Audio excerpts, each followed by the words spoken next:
Bayangkan, kamu terbangun di suatu pagi di tahun 2025. Langit masih biru, udara masih segar, tapi ada yang aneh. ATM tiba-tiba tidak bisa digunakan.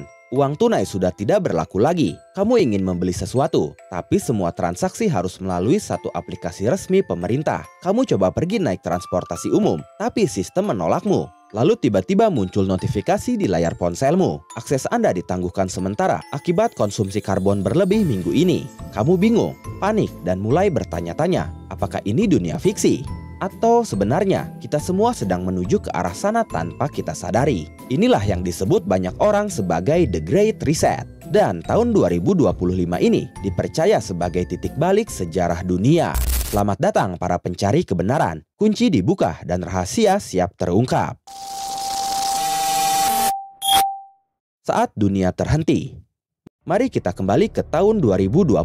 Saat dunia berhenti, kota-kota sunyi, toko-toko tutup, rasa takut menyelimuti seluruh planet. Sebuah virus misterius bernama COVID-19 mengubah segalanya. Tapi dari balik layar, ada sesuatu yang terjadi yang tidak banyak disadari. Di tengah pandemi, para elit global seperti para pemimpin dunia, korporasi besar, dan tokoh-tokoh berpengaruh berkumpul dalam sebuah forum tahunan yang bernama World Economic Forum. Bukan untuk sekedar membahas pandemi, tapi untuk merancang masa depan dunia. Klaus Schwab, sang pendiri World Economic Forum, dengan lantang menyebut pandemi bukan sebagai bencana semata, tapi peluang emas untuk mengatur ulang dunia. Dunia dianggap sudah sakit, ketimpangan ekonomi, kerusakan lingkungan, dan sistem sosial yang rapuh. Semua harus diriset, bukan diperbaiki, tapi dirombak total.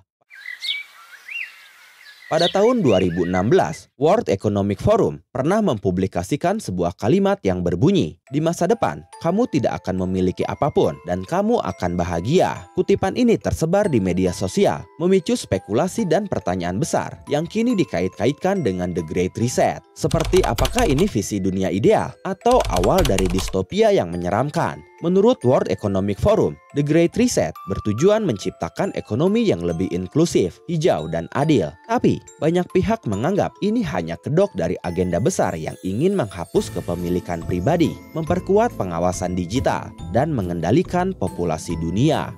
Apa itu The Great Reset?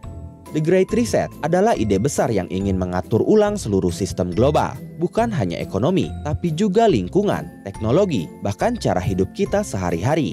Ada 3 pilar besar di dalamnya. Pertama, ekonomi baru, mendorong pajak tinggi untuk orang super kaya, menghapus subsidi bahan bakar, fokus pada pekerjaan di sektor energi hijau dan digital.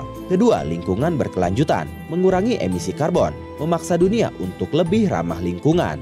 Ketiga, digitalisasi total, transaksi tanpa uang tunai, identitas digital, pemanfaatan AI, big data, bahkan chip tubuh manusia. Semuanya terdengar indah, tapi di balik kata-kata manis itu muncul pertanyaan-pertanyaan besar. Siapa yang mengontrol teknologi ini? Siapa yang menentukan batas konsumsi? Dan apakah kita benar-benar masih punya kebebasan? Petunjuk yang terlalu terbuka. Beberapa tokoh dunia mulai mengungkapkan hal-hal mencurigakan secara terbuka. Justin Trudeau, Perdana Menteri Kanada, pernah berkata, "Pandemi ini adalah kesempatan untuk riset total." Pernyataannya itu viral. Jutaan orang menyadari bahwa ini bukan hanya wacana ataupun sekedar retorika, tapi ini bisa jadi bagian dari rencana besar yang disusun jauh hari sebelum pandemi. Banyak agenda yang tersembunyi di balik narasi penyelamatan dunia. Identitas digital, mata uang digital atau CBDC, skor karbon pribadi, semuanya mulai diterapkan. Di Cina, sistem skor sosial sudah menjadi kenyataan. Di beberapa negara Eropa, paspor vaksin menjadi syarat masuk ruang publik. Bahkan di Indonesia, kita mulai terbiasa dengan e-money, pembayaran digital, bahkan teknologi verifikasi wajah. Dari sana pertanyaan besar mulai muncul. Seperti apakah pandemi disengaja sebagai pemicu riset? Mengapa perusahaan besar justru tumbuh di tengah krisis? Mengapa semua kebijakan tampak sejalan dengan agenda World Economic Forum? Mereka yang curiga menyebutnya sebagai awal dari One World Government atau pemerintahan dunia tunggal. Satu sistem, satu aturan, satu kontrol pusat. Jika kalian penggemar anime One Piece, kalian pasti sudah tidak asing lagi dengan konsep seperti itu.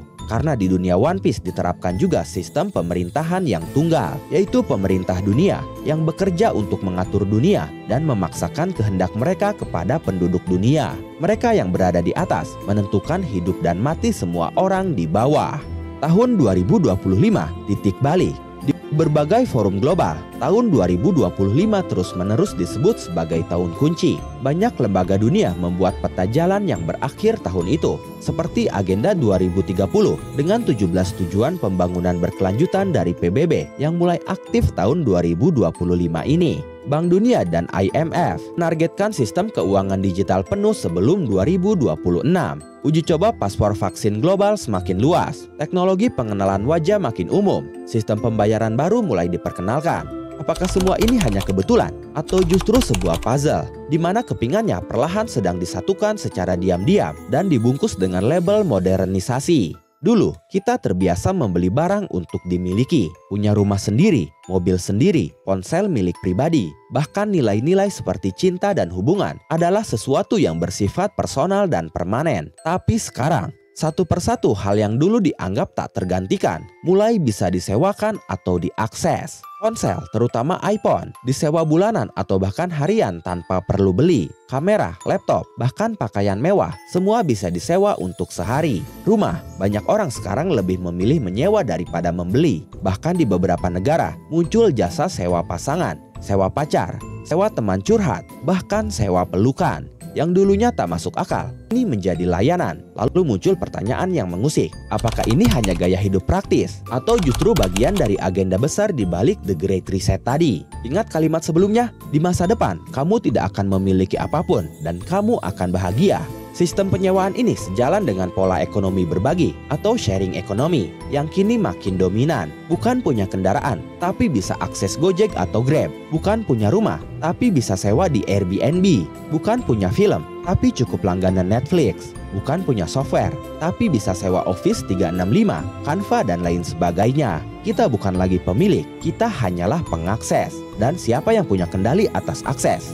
Perusahaan besar, platform, pemerintah, dan sistem. Sekilas, sistem ini terlihat efisien, praktis, dan murah. Tapi ada efek jangka panjang yang jarang dibahas. Kalau kamu tidak memiliki apapun, maka kamu bergantung pada sistem. Kalau sistem itu memutus aksesmu, kamu bisa kehilangan segalanya dalam sekejap. Bayangkan, kamu tidak punya rumah, motor, mobil, atau alat kerja karena semua disewa melalui platform digital. Lalu suatu hari, akunmu diblokir karena melanggar pedoman komunitas. Kehidupanmu bisa terhenti seketika. Inilah versi halus dari kontrol sosial modern. Jadi ketika kamu melihat ada orang menyewakan iPhone, menyewakan tas mewah, bahkan menyewakan pasangan, itu bukan sekedar tren aneh. Itu adalah gejala dari pergeseran paradigma besar. Dunia bergerak dari kepemilikan menuju keterikatan digital. Dan mungkin itu semua adalah bagian kecil dari riset yang sedang berlangsung secara global saat ini.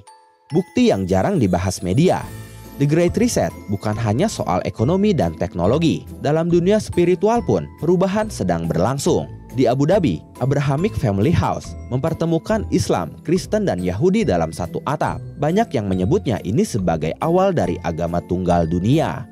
World Economic Forum sudah membicarakan tentang chip otak, biodigital convergence, dan manusia hibrida. Negara-negara seperti Cina sudah menggunakan skor sosial di mana reputasi online menentukan hidup seseorang. Sementara di Indonesia, money dan transaksi digital sudah menjadi standar baru. Semuanya dibungkus rapi dalam label modernisasi. Tapi, apakah itu benar-benar bentuk kemajuan? Atau justru kontrol yang sangat halus dan tersembunyi? Pertanyaannya sekarang, apakah dunia akan benar-benar diriset tahun 2025 ini? Jawabannya belum bisa dipastikan. Tapi satu hal yang jelas, dunia sedang berubah. Dan perubahan ini terstruktur. Kita sedang dibentuk ulang, sedikit demi sedikit, secara global. Semua dengan alasan demi kebaikan bersama. Tapi, siapa yang menentukan arti kata baik di sana? Mungkin memang tahun inilah awal dari masa depan baru. Dunia tanpa uang tunai, dunia serba digital, dunia di mana kebebasan pribadi tergantung pada algoritma. Mungkin kita tidak akan pernah tahu siapa yang benar-benar mengatur ini semua. Apakah ini hanya adaptasi zaman atau ada kekuatan tersembunyi yang sedang menyusun tatanan dunia baru? Tapi satu hal yang pasti, mereka sudah bersiap dan sekarang giliran kita untuk bertanya, untuk sadar, untuk siap menghadapi yang akan datang. Karena setiap fakta bisa direkayasa, tapi kebenaran selalu meninggalkan jejak. Dan tugas kita adalah mengumpulkan jejak itu sampai akhirnya terbuka satu kunci rahasia.